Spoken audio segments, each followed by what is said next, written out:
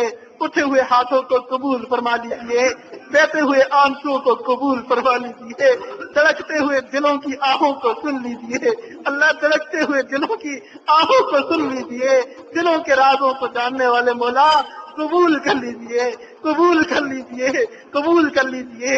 اللہ یہ اللہ اللہ کی ضربیں، اللہ اللہ کی دھڑکنیں قبول کر لیجیے، قبول کر لیجیے۔ اللہ ہم اپنے دل کے گوشے میں تجھے بسائے ہوئے ہیں، اللہ تیری یاد کو بسائے ہوئے ہیں، اللہ اسے قبول کر لیجیے، اللہ قبول کر لیجیے۔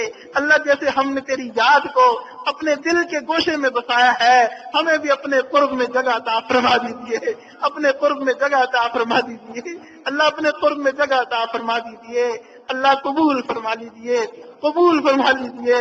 میرے مولا ان تمام بچوں کو علم ظاہر علم باطن کے نور سے منور فرما دیجیے، اللہ ہمارے ستارے کے فیض کو دنیا کے کونے کونے تک پہنچا دیجیے، رب کریم پہنچا دیجیے۔ اللہ ہم اس قابل تو نہیں ہیں، لیکن جب تو کسی کو قبولیت سے نوازتا ہے تو اللہ کے تنکوں کو خورشید بنا دیتا ہے۔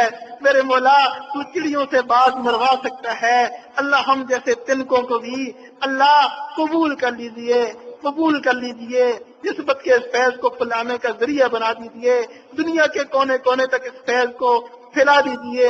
جتنے دوست احباب روحانی سفر میں کسی منزل پر رکے ہوئے ہیں، اللہ اپنے فضل سے انہیں آگے بڑھا دیجیے، اپنے فضل سے ان کا ہاتھ پکڑ کے انہیں آگے بڑھا دیجیے، اللہ آگے بڑھا دیجیے، اللہ آگے بڑھا دیجیے، اللہ تمام دوستوں کو آگے بڑھا دیجیے، روحانی سفر کی منزلیں طے کروا دیجیے، اللہ طے کروا دیجیے، اللہ جیسے بھی ہو اللہ یہ منزلیں طے کروا دیجیے۔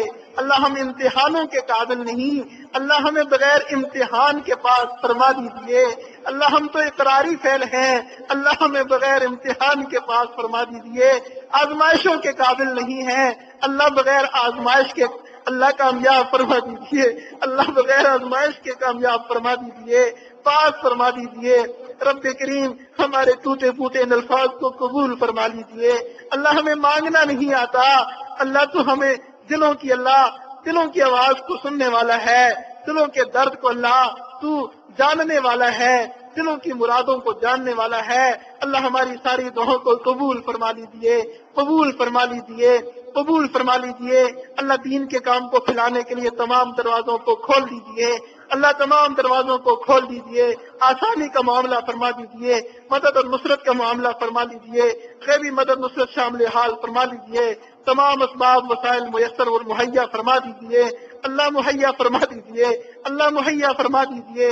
رب کریم جن دوستوں نے دعا کے لیے فرمایا ان کی جائز حاجات کو قبول و منظور فرما، پریشانیوں کو دور فرما، مسائل کو حل فرما، اپنے مقبول بندوں میں شامل فرما۔ اللہ آج کی دعاؤں میں سے ہماری بہنوں کو حصہ عطا فرما، بھائیوں کو حصہ عطا فرما، ماں باپ کو حصہ عطا فرما، تمام اساتذہ اور مشائخ کو حصہ عطا فرما۔